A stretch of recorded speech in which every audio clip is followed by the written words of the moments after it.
This is truly a never-ending story.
The monitor for the guest room, so that whenever someone comes over they want to edit, it's all done ma.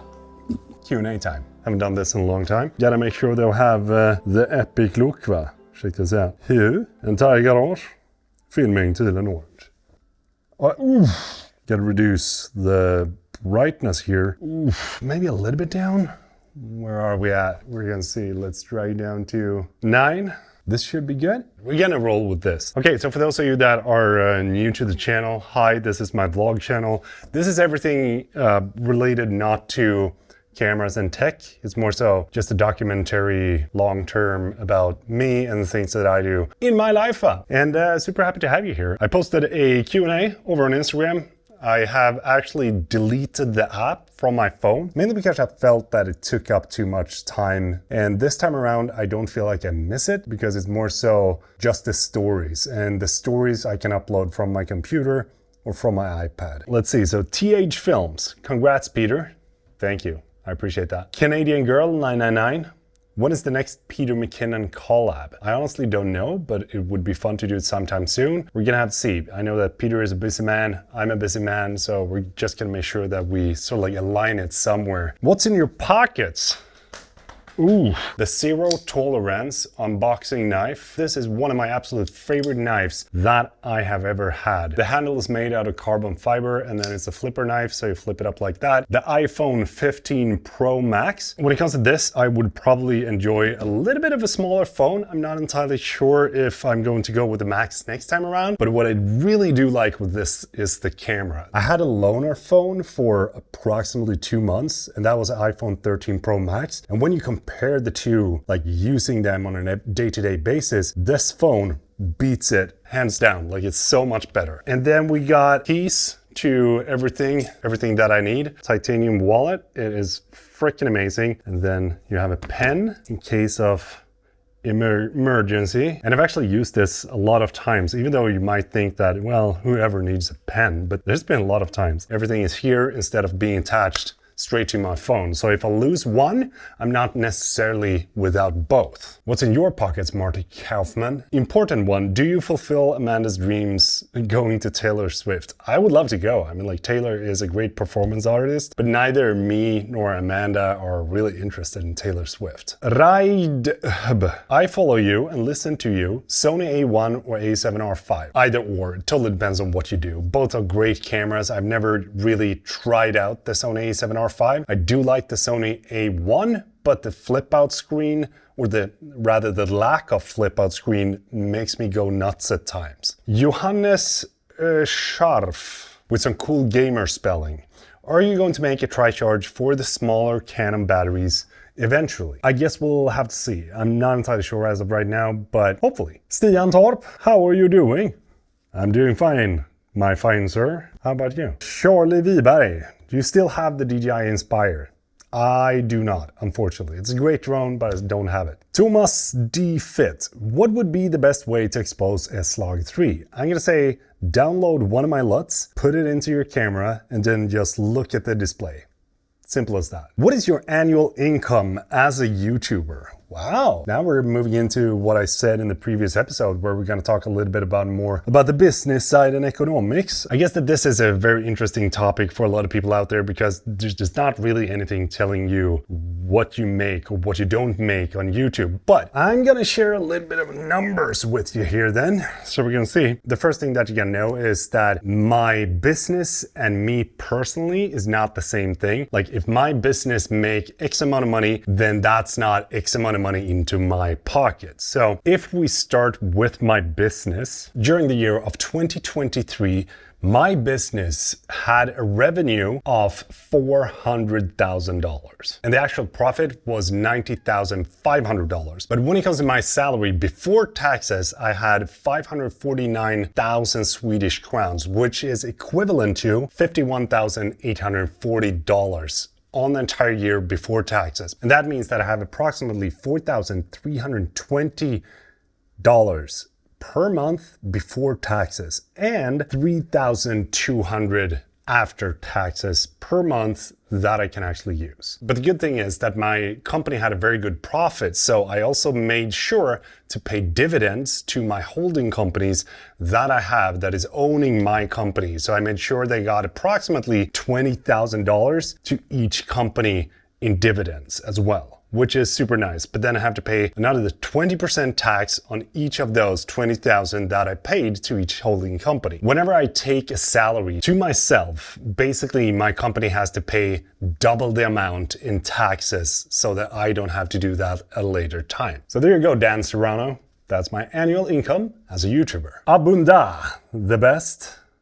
Answer is yes. I'm gonna say, like, I do have some other tasty stuff that might fall into taste for, but that might be another video. Who knows? How do you balance staying true to your artistic vision while creating what your viewers like? Phil Flock. This is a very hard thing to do. I don't think that I will ever be able to find the balance, because I always feel like there's something that I want to do that not necessarily my viewers will watch. One of the examples is when I built this garage. There was a lot of time and effort that I put into that, and then I edited the video. I spent a lot of time doing that as well, but those videos did not perform well at all, mainly because I think my audience that I currently have on my main channel are not really interested in DIY home renovation kind of stuff, which I totally understand, because it's more of a tech kind of vibe over on that channel, filmmaking and that kind of stuff. So if you're trying to find a balance, make sure that you just enjoy what you do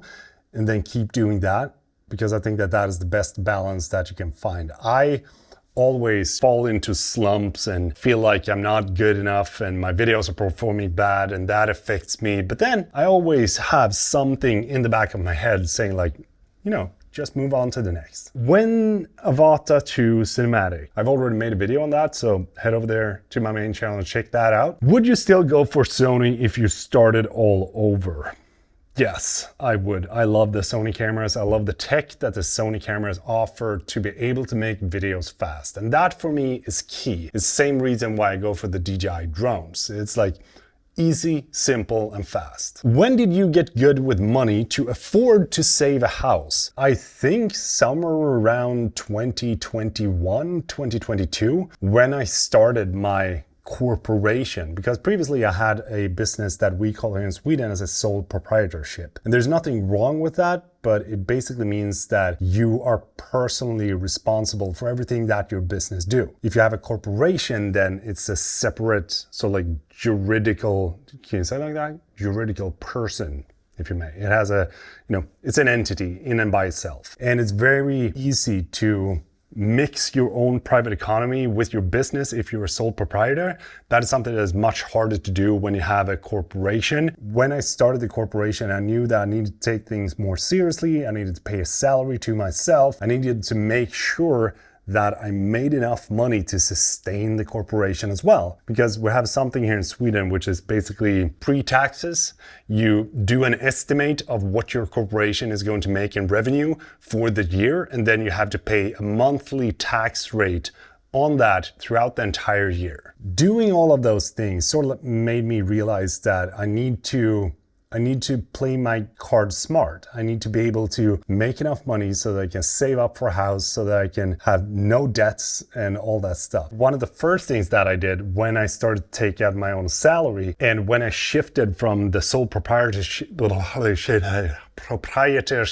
the corporation, was that I actually started to pay off my car loan that I had back then, and also paid off my very high interest that I took back in 2015. So when I paid those two debts off, it was very easy to start saving up money. I tried to live as strict as possible when it comes to the economy, and me and Amanda didn't splurge at all. We didn't spend anything unnecessary. We just put everything away that we made. And now I try to make sure that I set aside this amount of money every single paycheck that I get, and the more we can set aside, the better.